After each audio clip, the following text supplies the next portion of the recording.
Voici celui grâce à qui la gestion des phénomènes érosion hydrique dans les bassins au Bénin sera désormais mieux gérée. Grâce à des recherches qui ont duré plusieurs mois, Pierre Tundo a trouvé les voies et moyens pour encadrer ce phénomène. Lors de sa soutenance de thèse, il a livré les fruits de ses travaux devant un jury composé d'éminents professeurs. En ce qui concerne les résultats obtenus au niveau de l'objectif numéro 2, l'utilisation du modèle empirique PISPEN à l'étude de l'érosion hydrique.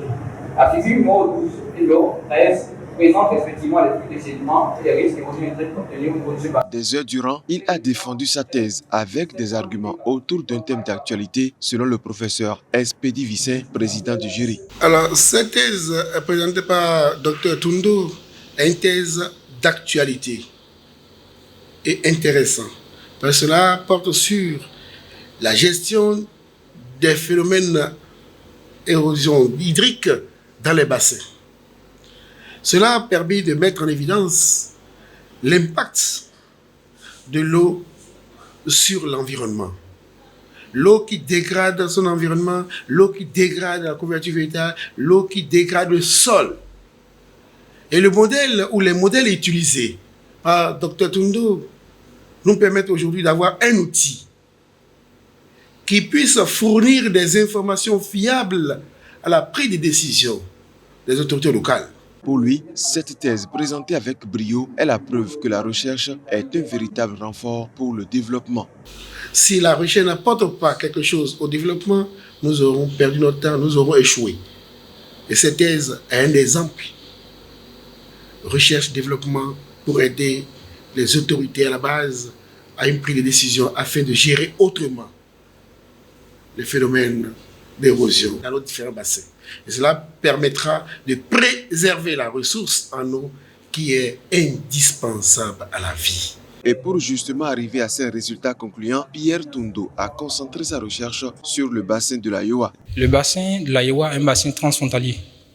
Et dans mes travaux de master, j'avais déjà travaillé sur le bassin transfrontalier et partagé entre le Bénin et le Nigeria. Et lors de mes recherches, j'avais déjà observé qu'il y avait une quasi-inexistence d'informations sur le bassin du côté béninois.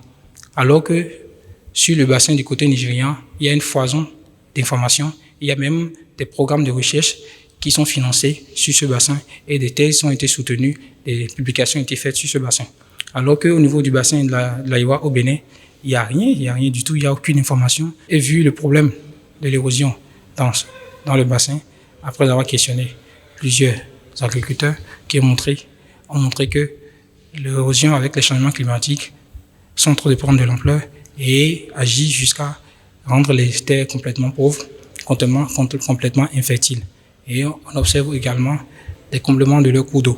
C'est tout ça qui nous a amené donc à choisir ce thème et à trouver une solution à cette problématique et à aller jusqu'à sensibiliser les populations à la base pour qu'ils puissent lutter contre ce phénomène et freiner, ne serait-ce que d'une manière un peu agressive, l'érosion hydrique. Des résultats qui font désormais de Pierre Tundo, docteur de l'Université d'Abomey-Calavi en géographie et gestion de l'environnement, avec une mention très honorable et félicitations du jury.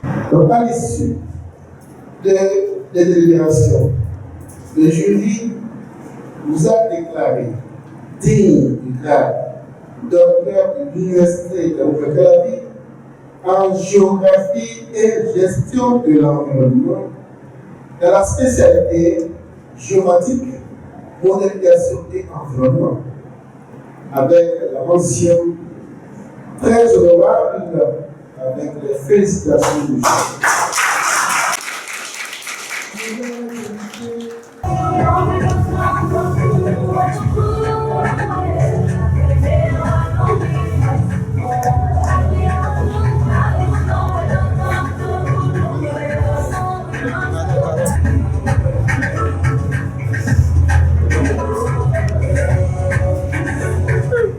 Dr Tundo.